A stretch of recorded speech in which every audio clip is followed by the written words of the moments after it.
नमस्कार, स्वागत है आप सभी का हिमाचल की खबरों में। मैं आपके साथ निकिता कश्यप। बुलेटिन की शुरुआत करते हैं।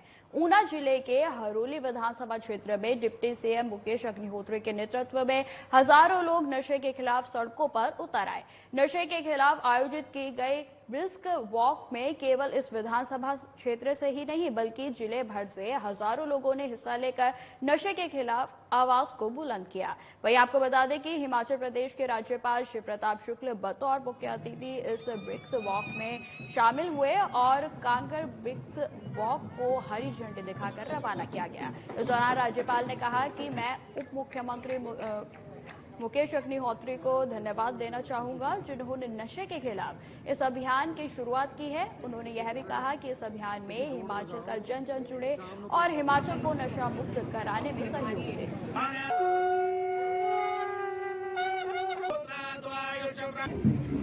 मैं उप मुख्यमंत्री श्री मुकेश अग्निहोत्री को इसके लिए धन्यवाद देना चाहूँगा कि हिमाचल जो पूरी तौर पर नशे में जुड़ता चला जा रहा है, आज नशे के विरुद्ध एक अभियान की शुरुआत उन्होंने किया।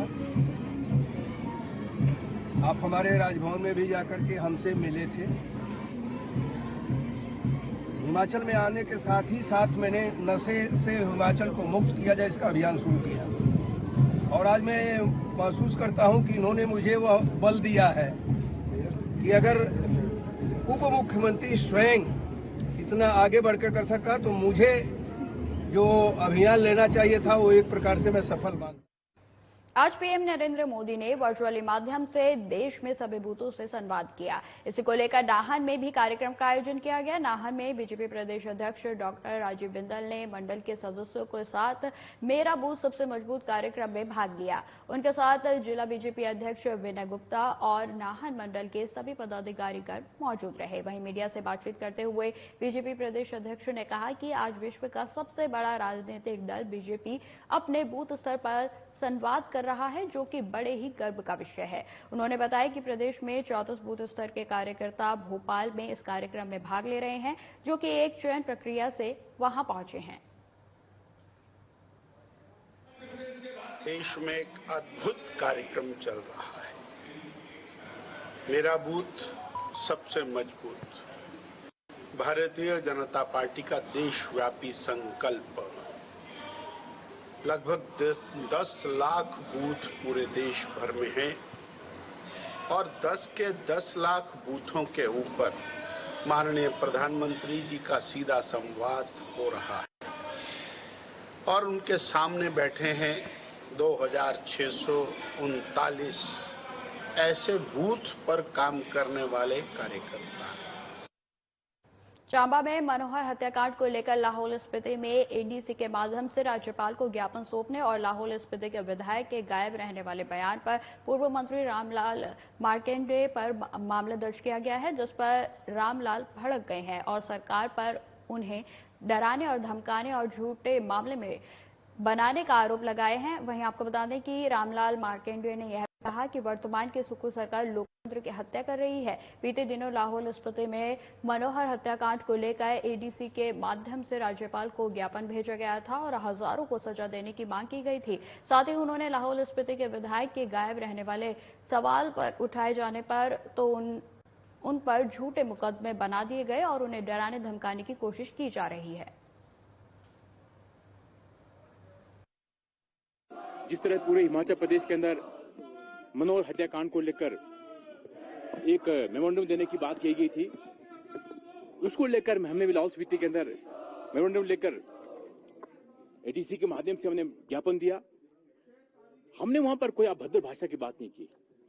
जरूर हमने कहा कि जो है हिमाचल प्रदेश के अंदर जो है कानून व्यवस्था बहाल होनी चाहिए और जो मर्डर हुआ है मनोहर जी का उसमें जो उनको जो है सजा मिलना चाहिए।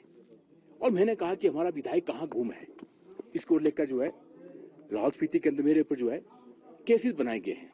एक ही केस नहीं बल्कि 3 केसेस बने हैं।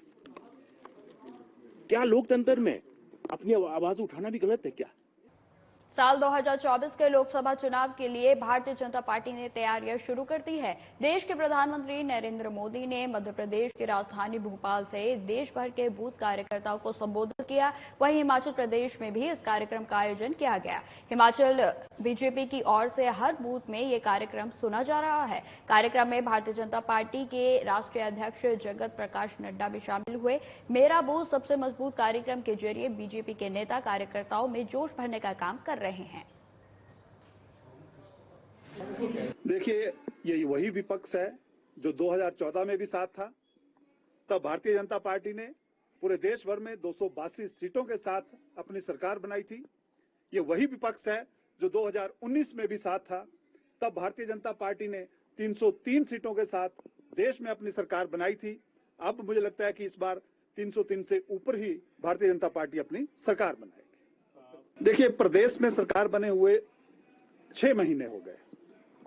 प्रदेश सरकार ने जिस दिन सत्ता संभाली थी अर्थात 11 दिसंबर को, तो 12 दिसंबर को लगभग 1000 इंस्टीट्यूशन बंद किए थे और पहले दिन से लेकर आज तक वो सिर्फ वित्त प्रबंधन की बात कर रहे हैं। प्रदेश सरकार को चलाने की तरफ कोई ध्यान नहीं दे रहे हैं।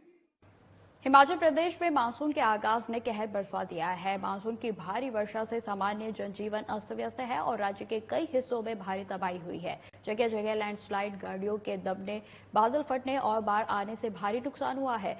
24 जून से 2 दिन में हिमाचल में 102 करोड़ 38 लाख का नुकसान हुआ है। राज्य आपदा प्रबंधन प्राधिकरण की सोमवार शाम जारी की गई रिपोर्ट के मुताबिक मानसून ने 24 जून को हिमाचल में प्रवेश किया था और बीते 48 घंटों में बारिश से घटित घटनाओं में लगभग 9 लोगों की जान चली गई है, जबकि 14 लोग घायल हैं। वहीं मूसलाधार बारिश की वजह से 4 नेशनल हाईवे और 301 सड़कें अवरुद्ध हैं। अलर्ट है वो पिछले अगले 1 हफ्ते के लिए अभी भी जारी है। शिमला में आप देख सकते हैं कि मौसम ठीक है, लेकिन अन्य जगहों में ये जो अलर्ट जारी है, कहीं न कभी स्पोरेडिक जो बारिश हो सकती है। तो हम लोगों को एहतियात उसी तरह से ले रहे हैं कि जिस तरह से पहले ली थी।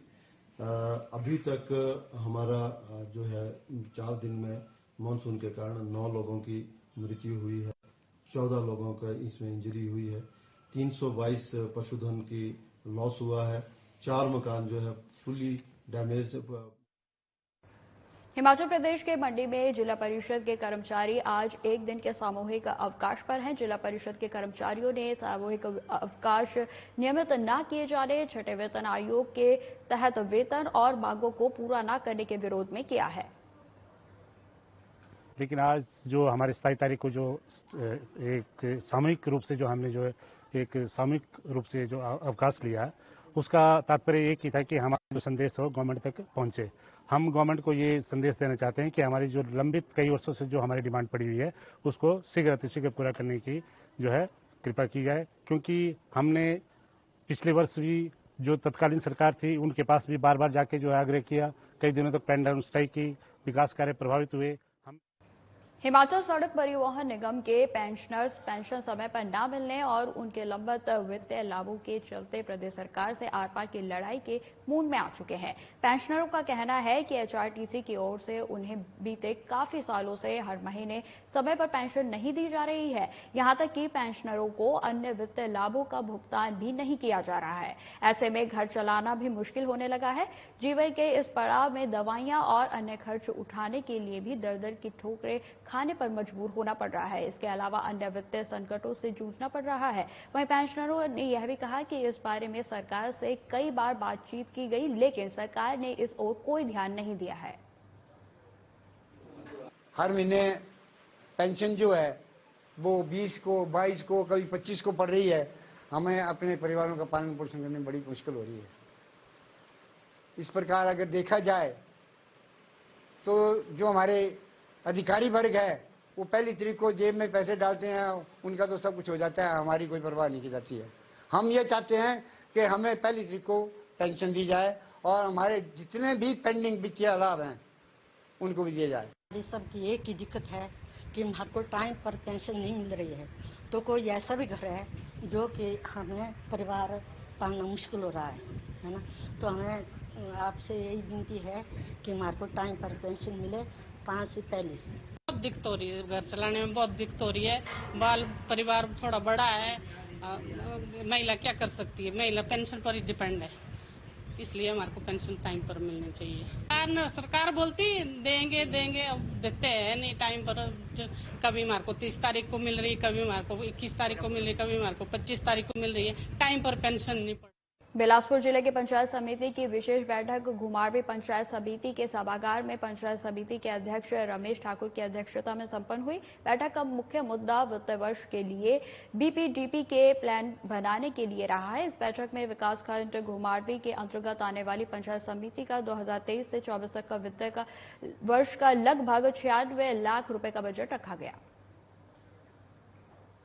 आज पंचायत समिति घुमारवी की बैठक पंचायत समिति के अध्यक्ष श्रीमान रमेश ठाकुर की अध्यक्षता में हुई, जिसमें केंद्र सरकार द्वारा सतत विकास के लक्ष्य को लेकर जो 9 थीम लिए गए हैं उनको ग्रामीण स्तर पर धरातल पर अमली जामा पहुंचाने के लिए आज पंचायत समिति घुमारवी के 34 के 34 वार्ड सदस्यों ने भाग लिया और इसमें ग्रामीण क्षेत्र को और सुदृढ़ और सशक्त करने के लिए, सतत विकास के उद्देश्य को प्राप्त करने के लिए 95,62,470 रुपए की जो ग्रांट है वो आज बांटी गई।